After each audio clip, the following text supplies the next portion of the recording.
Welcome to Smart Education x y z. आज हम बच्चों कक्षा 8 का हिंदी का जो मॉडल पेपर 8 है उसके बारे में डिस्कस करेंगे। चलो स्टार्ट करते हैं आज की वीडियो। तो बच्चों ये जो हमारा हिंदी का पेपर है ये 2.5 घंटे का होने वाला है और इसका जो पूर्णांक है बच्चों वो 80 नंबर का होने वाला है। चलो स्टार्ट कर लेते हैं आज की वीडियो। आज का पहला सवाल है, विवाह के अवसर पर वह सारी कसर निकाल लेता था, रेखांकित शब्द का क्या अर्थ है? तो बच्चों इसका अर्थ होगा घाटा पूरा कर लेना।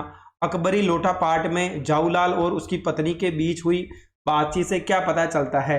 तो बच्चों इससे पता चलता है, चलो एक एक बार सभी को पढ़ लेते हैं। लाला जाऊलाल बहुत बीमार आदमी न थे, अमीर आदमी न थे। पत्नी को उन पर विश्वास नहीं था। पत्नी लालाजी की तुलना में ज्यादा तेज थर्रार थी। तो बच्चों सारे कथन क्या हो जाएंगे यहाँ पर? सत्य। भगवान के डाके कविता में पक्षी एक देश की सुगंध को दूसरे देश तक भेजता है। इसका मतलब है बच्चों अपने पंखों द्वारा तैरा कर।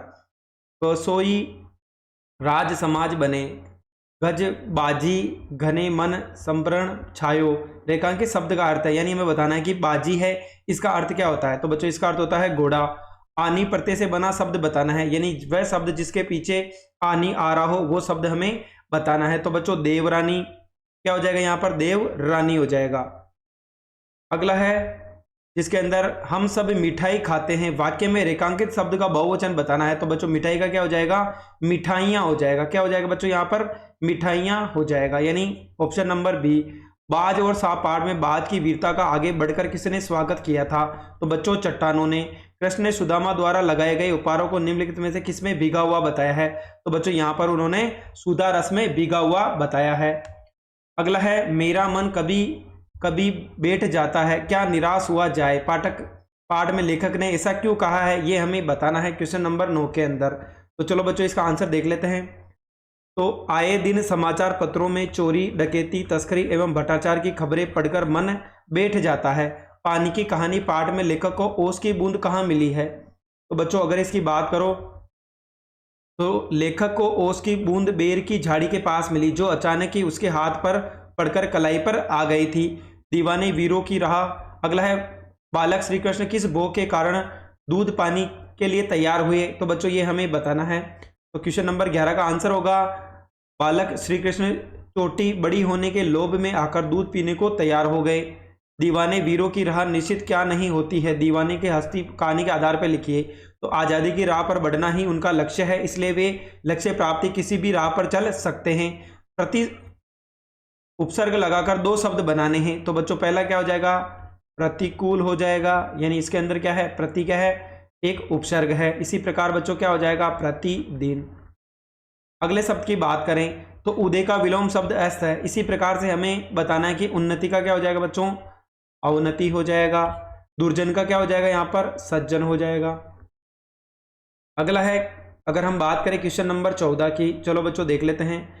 हमें ग्लानि हो रही थी बस की यात्रा। पाठ में लेखक और उसके मित्रों को किस कारण ग्लानि हो रही थी?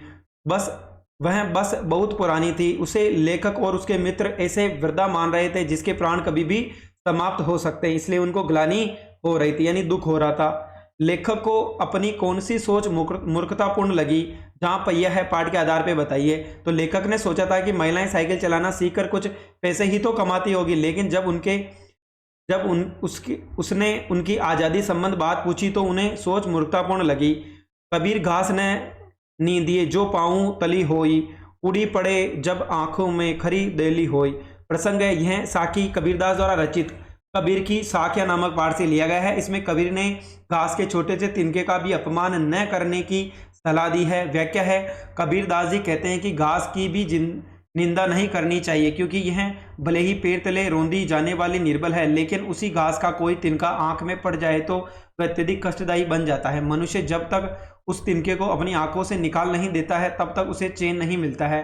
कहने का तात्पर्य है कि किसी भी आदमी को छोटा या कमजोर नहीं समझना चाहिए। शक्ति और अवसर पाकर वह भी कष्ट पहुंचा सकता है। हमें यहाँ पर बच्चों मुहावरे का अर्थ भी बताना, उनका प्रयोग भी करना है। कान भरना यानी चुगली करना। कान भरने का मतलब क्या हो जाएगा बच्चों? चुगली करना है।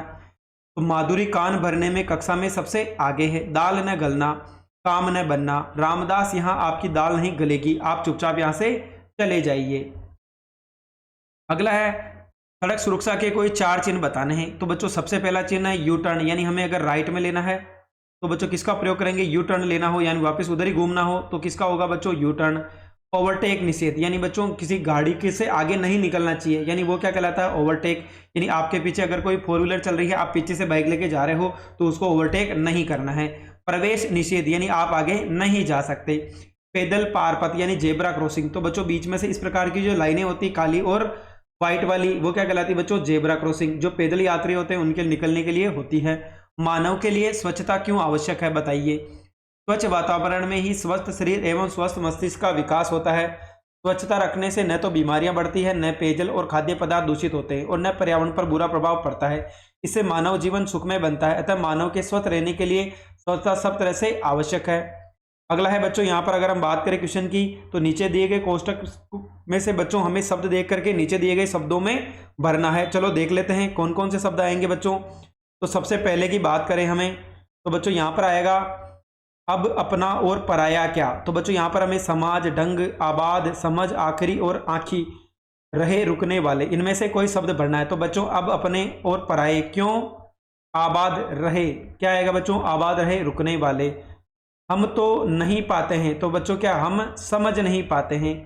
उस कथा का आखिरी हिस्सा, क्या आ जाएगा यहाँ पर, आखिरी हिस्सा। उड़ी पड़े जब आखी में, क्या आ जाएगा यहाँ पर, आखी में। वैसोई राज समाज बने, क्या हो जाएगा, समाज बने। यह डोटा कोने ढंग लायो, क्या होगा बच्चों, ढंग लायो। अगला है क्वेश्चन नंबर 22 की बात करें, तो यहाँ पर बच्चों हमें मिलान करना है। चलो देख लेते हैं क्या क्या होगा। अगला है गोरस, तो बच्चों गोरस का क्या होगा यहाँ पर, मक्खन। गोरस यानी क्या हो जाएगा बच्चों, हमारा मक्खन हो जाएगा। अगर हम बात करें कंचन, तो कंचन का क्या होगा बच्चों, सोना। कंचन यानी क्या हो जाएगा, सोना। अगर हम बात करें दाख की, दाख यानी क्या होता है, अंगूर होता है। अगला है सकेली, सकेली यानी संभल कर चलना, संभाल कर। गंतव्य यानी बच्चों पहुंचने का स्थान। भाव यानी क्या होता है, एक तरह का रस होता है। अगला सवाल है क्वेश्चन नंबर 23। यहाँ पर एक हमें गद्यांश दे रखा है जिसको पढ़ करके हमें नीचे दिए गए प्रश्नों के उत्तर देने हैं। चलो एक बार पढ़ लेते हैं। आजकल काम नहीं करते काका, मैंने पूछा, नहीं लल्ला, काम तो कई सालों से बंद है, मेरी बनाई गई चूड़ियाँ कोई पूछे अब, तब तो गांव गांव के काज का प्रचार हो गया है। वह कुछ देर चुप रहा, फिर बोला, मशीनी युग है, न यह लल्ला, आजकल सब काम मशीन से होता है, खेत भी मशीन से ही जोते जाते हैं और फिर से सुंदरता कांच की चूड़ियों में होती है, लाख में कहाँ संभव। गद्यांश में संवाद किन किन के मध्य किया गया है, तो गद्यांश में संवाद लेखक और बदलू के मध्य हो रहा है। बदलू की बनाई चूड़ियों की पूंछ कम क्यों हो गई है, मशीनों से बनी कांच की चूड़ियों का गांव गांव में प्रचलन बढ़ गया है, इस कारण बदलू की आंख की लाख की जो चूड़ियां हैं वो कम पहुंच रही है। अगला है मशीनी युग के बारे में बदलू ने क्या कहा, तो अब सब काम मशीन से होता है, खेत में भी मशीन से जोते जाते हैं और कांच की सुंदर चूड़ियां भी मशीनों से बनती है। कांच की चूड़ियों की विशेषताएं लिखिए, तो कांच की चूड़ियां देखने के सुंदर दिखाई देती है, लाख की नहीं। आपके मोहल्ले में सफाई करवाने हेतु नगर पालिका को बच्चों आपको एक प्रार्थना पत्र लिखना है। सेवा में श्रीमान अध्यक्ष महोदय, नगर पालिका करौली, सफाई के लिए प्रार्थना पत्र। निवेदन है कि गत कुछ दिनों से हमारी कॉलोनी कृष्ण विहार में सफाई की व्यवस्था ठीक नहीं है। कूड़ा कचरा कई दिनों से गलियों और रास्तों में पड़ा सड़ रहा है। नालियों की सफाई भली भांति न होने के कारण हमारी कॉलोनी में विषैले कीटाणु व मच्छर पैदा हो रहे हैं। अतः निवेदन है कि आप शीघ्र ही सफाई का समुचित प्रबंधन करवाकर जनता की स्वास्थ्य की रक्षा करें और बच्चों इसके लिए हम आपके आभारी रहेंगे। यहाँ पे बच्चों जो भी नाम है वो सारे लिख देंगे। हमें यहाँ पर कुछ टॉपिक दे रखे हैं, विषय में से किसी एक पे निबंध लिखना है। मेरे सपनों का भारत, पर्यावरण प्रदूषण, राष्ट्रीय पर्व, गणतंत्र दिवस और मेरे आदरणीय गुरुजी। तो चलो बच्चों देख लेते हैं। मेरे सपनों का भारत, प्रस्तावना होगा, मानव विचारशील प्राणी है, उसके विचार कभी अपने तक सीमित है तो कभी समाज व राष्ट्र तक फैल जाते हैं। इसी दृष्टि में यह सोचा करता हूँ कि यदि मेरे सपनों का भारत बन जाए तो कितना अच्छा होगा। मेरे सपनों का भारत, मेरे सपनों के भारत में चारों तरफ मित्रता, भाईचारा, स्नेह और सदाचार का बोलबाला होगा। भारत में धन का समान वितरण हो, कभी किसी का शोषण न हो, भ्रष्टाचार, रिश्वतखोरी का अंत हो, कठोर दंड विधान हो, सभी जगह खुशहाली हो, अन्याय अत्याचार का अंत हो, हमारा देश सभी देश क्षेत्रों में सुशासन के साथ उन्नति करे, युवाओं की बेरोजगारी और बढ़ती महंगाई समाप्त हो, भारत सभी क्षेत्रों में प्रगति पर विश्व में अपना गौरव बढ़ाए। उपसंहार, मैं अपने भारत को सभी प्रकार से महान देखना चाहता हूं, इसलिए हम सब मिलकर परिश्रम करें तो वह शुभ दिन भी अवश्य आ सकता है। तो बच्चों आज हमने कक्षा 8 का जो हिंदी का मॉडल पेपर अंतिम था 8 नंबर का, उसको हल किया है। बच्चों आज का जो पेपर था उसके अंदर भी मॉडल पेपर में से बहुत सारे प्रश्न ऐसे कैसे ही पूछे गए हैं, इसलिए हिंदी में भी आप जितने भी मॉडल पेपर है 1 से लगातार 8 तक सभी को देखने का जरूर प्रयास करें। Thank you so much.